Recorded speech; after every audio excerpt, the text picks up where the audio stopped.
Action starves anxiety.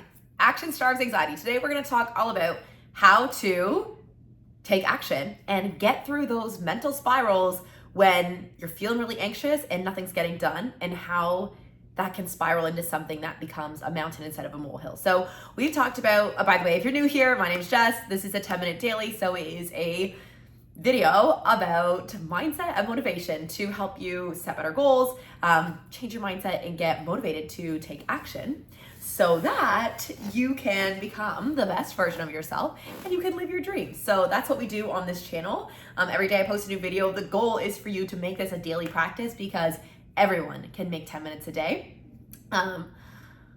So that's the goal. If you're not already subscribed, definitely subscribe so you can come back for more. And I promise you these videos will change your life, whether you're listening to different ones consistently or whether you actually go back and re-listen to the same ones that really hit home early, like in the past, and you re-watch them. You're going to get something new from them every single time. So when we're studying mindset, excuse me, when we're studying mindset, you don't have to understand everything 100% consciously as you go. Like, trust you're going to get exactly what you need to get out of it, because the study of mindset and personal development is truly a daily practice. And it is through the repetition that you learn and you start to change your default thought patterns and your default emotions. And when you change the way you think, right, you change your mind, you change your life. So let's talk about how action starves anxiety, because a lot of anxiety stems from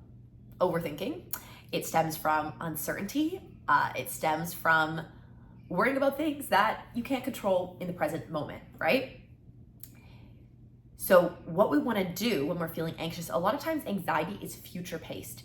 It's not about something that's happening in this very physical present moment. It's about something that is going to, or maybe not going to happen in the future, right?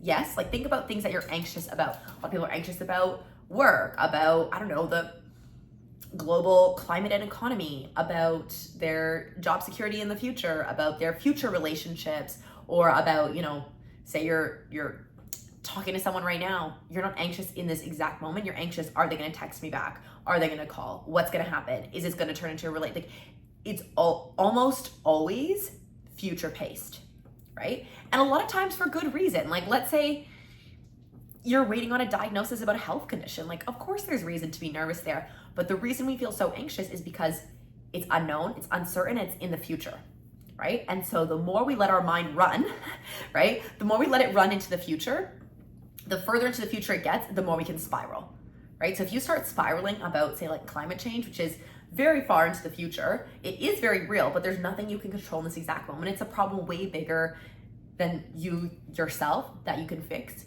If you start thinking about where the planet's going to be in 50 years from now, that's a very real and valid concern and a very real and valid problem. And also, you can work yourself into the biggest anxiety spiral where you feel like helpless, powerless, out of control, and ultimately like paralyzed from fear and anxiety and not able to move or take action in this moment, right? Does that make sense? So we're talking about how action starves anxiety, right? Or action starves fear. That's another way I've heard of it being said.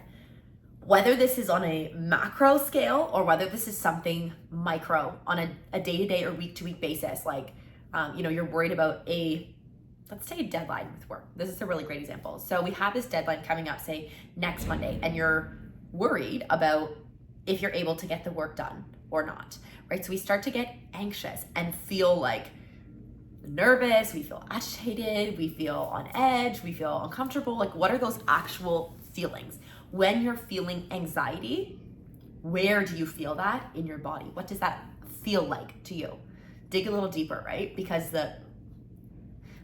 language, words matter. Change your language, change your life. Words matter, change your language, change your life. So the more clear of a definition you have about what the anxiety is, where it's coming from, and where you feel it in your body, the more you can unravel and unpack and dismantle that, right? So we're feeling anxious about this deadline at work next week. Now, when you are in the present moment, when your mind is running and feeling more and more and more anxious, you're doing less and less actual work on, say, the project, right? When you are completely 100% focused on the project, are you as anxious about meeting that deadline? No, because you're like, I'm literally doing the most I can in this moment. I'm working as focused and as efficiently, as fast as I can on this. There's no way I could work faster or focus more than I am right now. When you're completely, in that flow state, like completely focused in the present moment. You're like, I can't do more than the work I'm doing in the present moment. The anxiety is a lot less. The anxiety kicks in when you stop working and you looked at what you've done and what you've still got left to do, and maybe the deadline is unrealistic. And you're like, hey, well, when I'm as focused as I can be, I'm getting, X amount done per hour, and I only have so many hours in a day, and there's just not gonna be enough hours. So you get more anxious about meeting this deadline, right? But when you're as focused as you can be in the present and working as hard as you can, right? You feel less of that. You're like, I'm doing everything I can in this moment. The anxiety about that deadline completely, it diminishes. Now, the more focused you are, and let's say you're like, instead of just being like, I don't know if I'm gonna beat this deadline, and then you're procrastinating, and then you're spiraling, and then you're doom scrolling because it feels so overwhelming, so out of control that you're afraid to even start. Versus when you've started, then you actually have an idea of how much work you're getting done. You can either be like, oh, if I just focus, like I can get this done, or this is actually completely unrealistic deadline. If it's a self-imposed deadline, push it back or reduce the scope of work. And if it's a externally imposed deadline, then you just go talk to whoever imposed the deadline and say, either we need to extend the deadline or we need to reduce the scope of work because it's not going to get done. And I'm doing everything I can. This is what I'm doing, and it's not going to happen, right? And so when this happens, and again, this is overgeneralization. I know that. Just stick with me. We're going for the concept. I don't need to know exactly about your horrible manager at work, okay? Just stick with me for the purposes of this video to go over, those are semantics. It's really to understand the concept of how action starts anxiety, okay?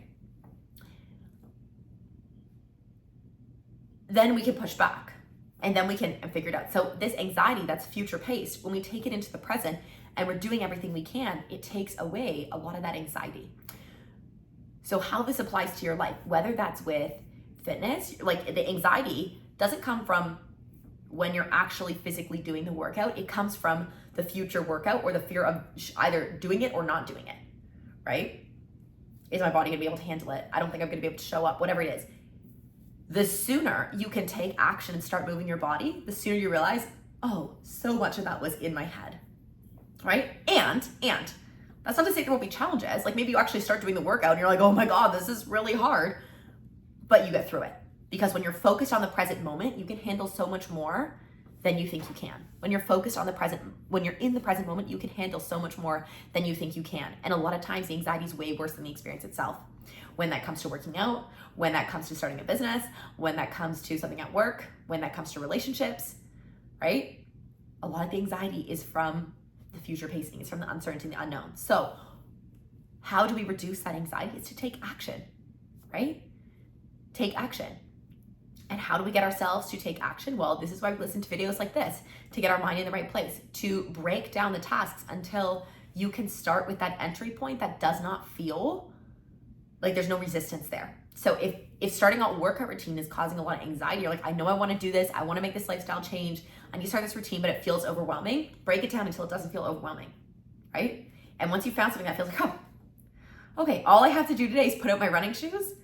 Okay, no problem, right? So you break it down, and once you've done that, once you've put out your running shoes, that starts to create a chain reaction that creates a positive action loop where you're like, oh, well, I put down my running shoes. You know what? Maybe I could fill my water bottle and put that in the fridge.